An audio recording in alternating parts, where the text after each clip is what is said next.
A gente encerrou o outro bloco falando um pouco sobre o caso do Flow. Em linhas gerais, você entende que alguma ideia não deve circular porque o fato dela circular em si já é uma violência? Sim, o nazismo e o crime organizado. Me chamou a atenção quando você se posicionou recentemente em relação à lei da misoginia. Você não acha que a misoginia é um tipo de pensamento desses que circulam e que só de circular já são uma violência? Vamos lá, essa é uma discussão mais complexa do que isso. Primeiro, eu sou contra de equiparar ao racismo, porque não é racismo, né? E a gente precisa tratar o racismo como racismo diferente de outras coisas, porque são coisas diferentes. Esse é o primeiro ponto. Segundo ponto.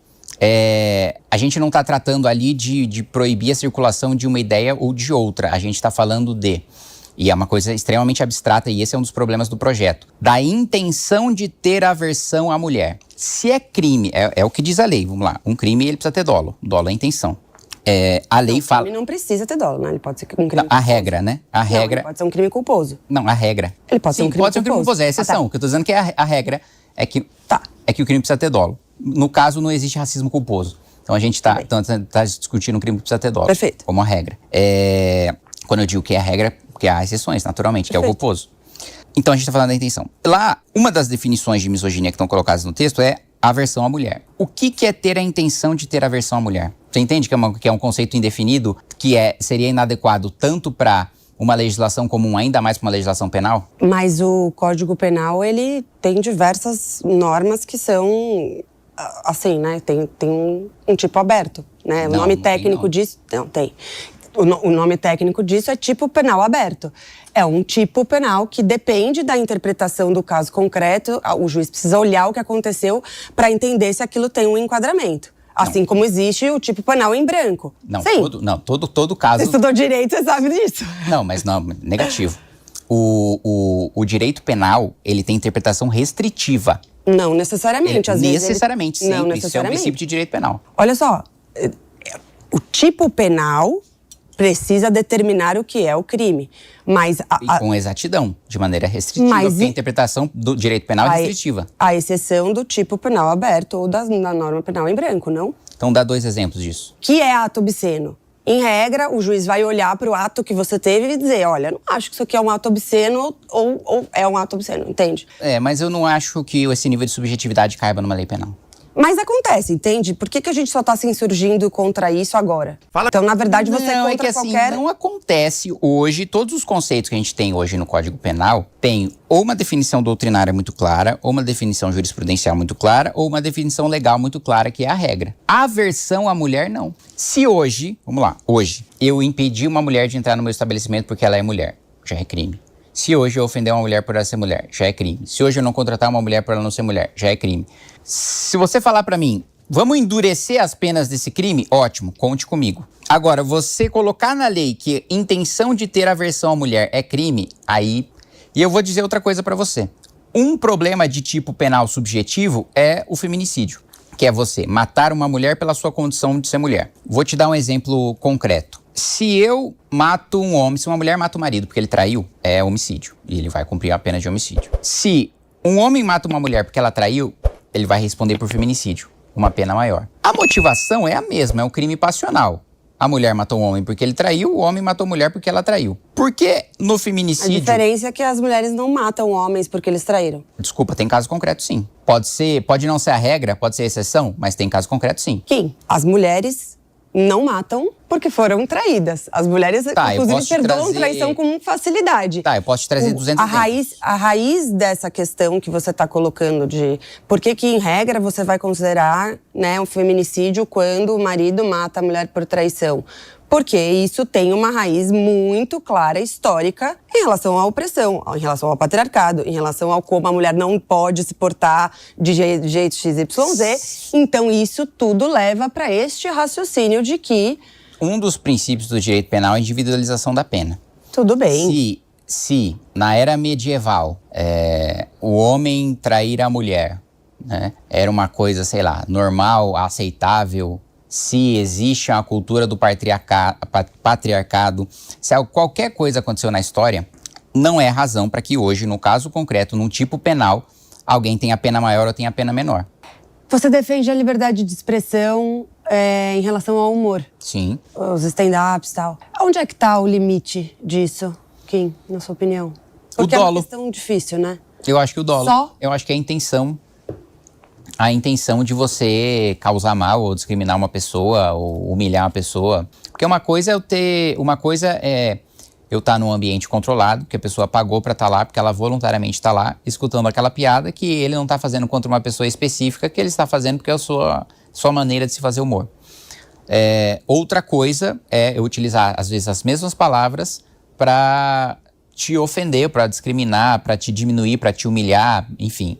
Eu acho que essa é a diferença fundamental. Mas você concordou que algumas ideias elas não devem circular, porque o fato delas circularem ou delas estarem ali em pauta, elas já são uma violência em si mesmas. Mas aí a pessoa tem a intenção de divulgar a ideia, por exemplo, do racismo. Aí ela tem a intenção de ser racista, ela tem a intenção de ser nazista, ela tem a intenção de... E como é que você vai provar, tipo, a intenção? Porque a pessoa vai estar utilizando... Vamos lá. No caso do humor é muito claro. Tá. Porque ele está num show, as pessoas pagam para estar lá, e ele não está discriminando nenhuma pessoa em específico, né? Então, o ambiente é diferente. Não existe nenhuma pessoa que vai poder chegar nele e falar que ele está mobilizando um grupo para agredir negros ou para agredir mulheres. As pessoas estão fechadas num show de humor e nunca ninguém causou mal por causa de piada do Léo Lins. Mas se você faz uma piada em cima de um tema tão sensível, que quando você traz ele para a seriedade, né, que ele tem, ele trata de vida, morte de pessoas, né, da vida das pessoas, do bem-estar das pessoas, não tem uma preocupação de como é que isso chega, nas pessoas que eventualmente se sintam ofendidas, e 2, naquele público que está lá normalizando ou rindo de uma situação que, quando você olha para ela longe daquele contexto, é uma situação muito perigosa. Não, primeiro porque a piada não deve chegar naquela pessoa que se sente ofendida por ela, porque se ela já sabe qual que é o estilo do humor do Léo Lins. Se ela paga por um show dele, se ela vai assistir um show dela, ela vai lá, tava na casa dela, sei lá, no computador dela, decidiu comprar um ingresso para assistir o show do Léo Lins, que já é conhecido por isso. Mas imagina assim que seja um novo. Vários outros. Uma pessoa nova. Eu resolvi ser ele levanta e vai embora. Levanta e vai embora. E isso não tem risco. Você não vê risco nisso. Não acho. Eu acho o contrário, que é uma coisa que o Léo Lins coloca muito também. O humor, ele sempre foi utilizado, seja para tirar sarro das figuras que estão no poder, para trazer leveza para os temas do dia a dia, para aliviar a dor das pessoas. Se as pessoas sentem que indo para o show do Léo Lins, escutando a piada dela, e ele já até relatou vários casos do cara que é, por exemplo, deficiente físico. E aí, no início, ele ficava um pouco receoso de querer fazer alguma piada, até que vários começaram a falar, eu vim aqui pra você me colocar na piada, eu vim aqui pra você tirar sarro, eu vim aqui porque eu quero me sentir incluído, eu não quero me sentir diferente de nenhuma outra pessoa. Como muitas vezes as pessoas ficam cheias de dedos lá fora. Então, esse foi um ambiente que as pessoas escolhem consumir aquele conteúdo. E se for nesse seu exemplo hipotético de uma pessoa que está no início de carreira tal, é só ir embora e levantar, ir embora e não consumir mais. Mas não é muito simples, então, a gente sempre dizer, não era brincadeira, ou dizer eu não tive intenção? Não, porque aí, na análise do caso concreto, né, você vai ver se aquela conduta daquela pessoa está compatível ou não com a discriminação. Bom, mas então existe racismo culposo, é isso? Foi racista sem a intenção de ser e aí não é justamente por não possível de ser penalizado. Justamente por não existir racismo culposo que o Léo Lins faz não é crime, né? Exato, por isso, então é isso? Sim. Não tem risco nenhum. Kim, vou chamar agora o nosso quadro A Verdadeira Tradução. Aspas. Erika Hilton destila ódio em relação às mulheres. Sim, acho que isso para mim é muito claro, né? A maneira como ela fala, a maneira como ela colocou, né? Tão agressivamente dentro da Comissão da Mulher, falar pessoas que gestam, me nego a falar mulher, chamar de imbecis, né, fazendo um trocadilho com mulheres cis, insinuando que elas estão latindo para elas. Isso para mim, assim, eu não sou nenhum psicólogo e nem me arrisco nada na psicologia, mas na minha avaliação ela destilando o ódio contra mulheres cis, porque é uma coisa que ela nunca vai conseguir ser. Aspas. Eu acho que é uma necessidade o Brasil ter uma bomba atômica. Com certeza. Qualquer país, para ter garantida a sua soberania, precisa ter uma bomba atômica, né?